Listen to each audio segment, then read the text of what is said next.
The most dangerous position in a modern enterprise is the job that sits between data and decision, but owns neither. It is the bridge role, the human router, synthesizer, clarifier. For decades, these roles anchored the corporate middle class because information was heavy. Today, intelligence is cheap and information is weightless, so the bridge becomes the thing finance marks as optional. Here's the mechanism: coordination layer cost compression. The incentive vector is simple. The CFO is paid to expand margin by reducing SG&A per dollar of revenue, and the fastest SG&A win is deleting coordination labor once software can produce the same outputs. The budget layer impacted is management overhead, program management, ops reporting, enablement, and internal comms. The compensation structure impacted is the $100,000 to $150,000 band, where people are paid for flow, not for consequence. Map corporate value into 3 layers. Production ships and runs the business. Consequence allocates capital and carries liability.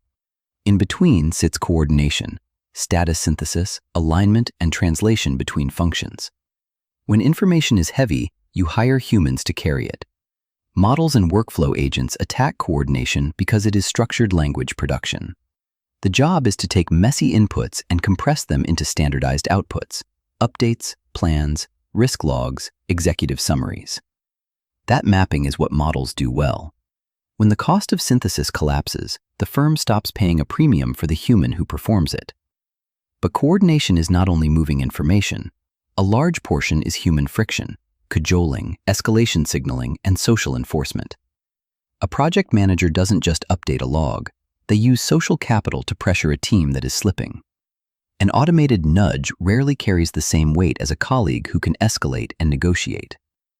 This is why the coordination layer will not vanish uniformly. It shrinks fastest where work is instrumented and ownership is clear, and it persists longer where authority is ambiguous and politics dominate. Companies rarely delete the job title first. They automate the artifacts because artifacts are measurable. Transcripts replace the note-taker. Auto summaries replace follow-up emails. Dashboards replace manual status reports. Co-pilots draft briefs. Then the role hollows out. The human shifts from creator to approver, clicking "looks good" on outputs the system generated.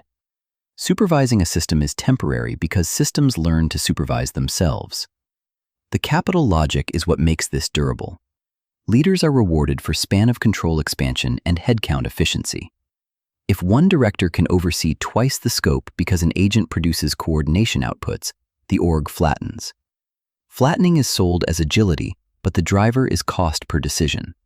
The enterprise buys a platform once and retires a layer of salaries, bonuses, and managerial overhead. There is a second dampener that slows the cut: blame-shifting utility. Executives sometimes keep a coordination buffer because it absorbs reputational shock.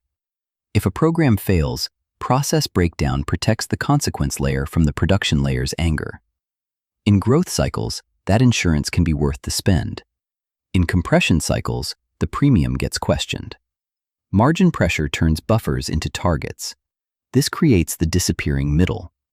Entry roles often survive because they are cheap and because firms still need bodies for last-mile execution.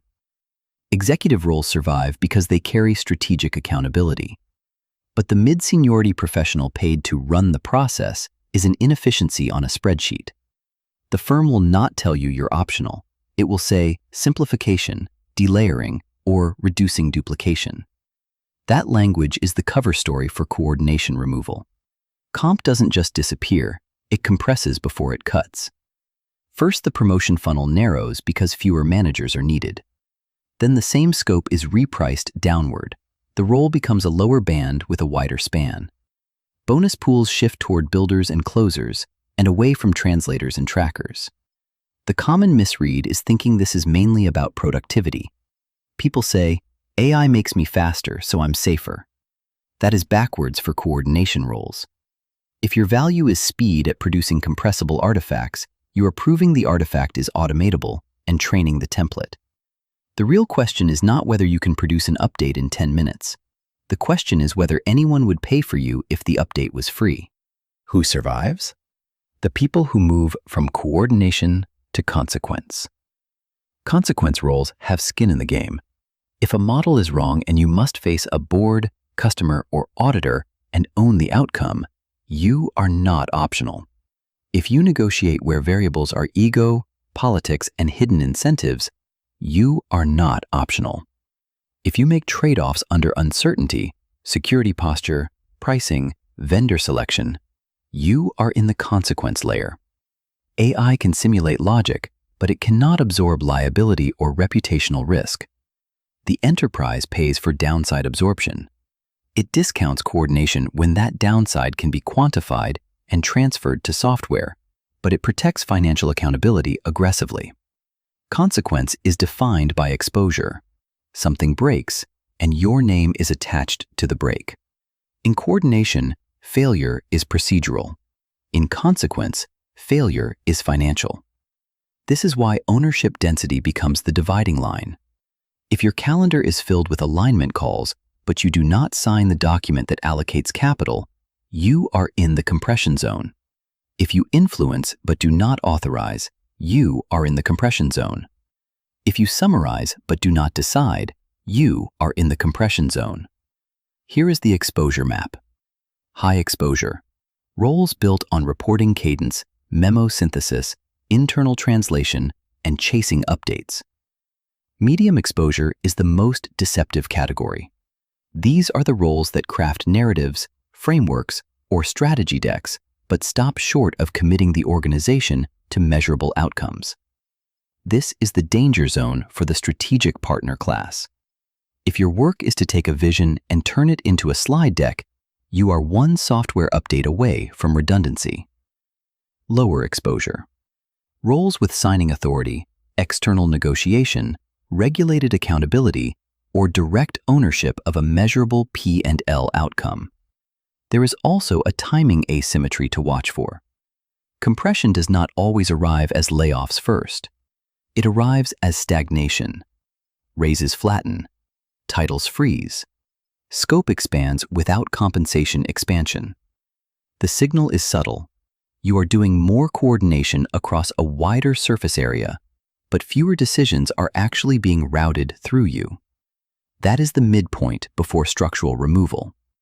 The falsifiability condition is clear. This mechanism slows or reverses if human friction remains the binding constraint. If projects fail because relationships, power struggles, and informal influence networks, not information flow, are the bottleneck. It also reverses if AI error liability becomes more expensive than coordination headcount. Until one of those conditions triggers at scale, the economic pressure runs in one direction.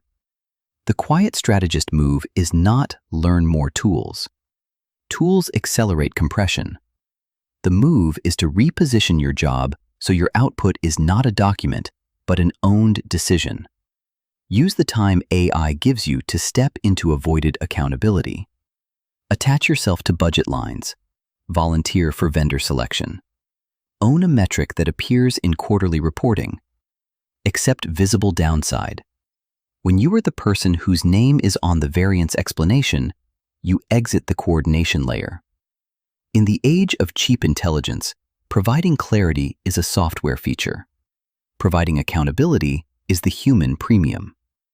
Convert your role from clarity without authority into authority with consequence.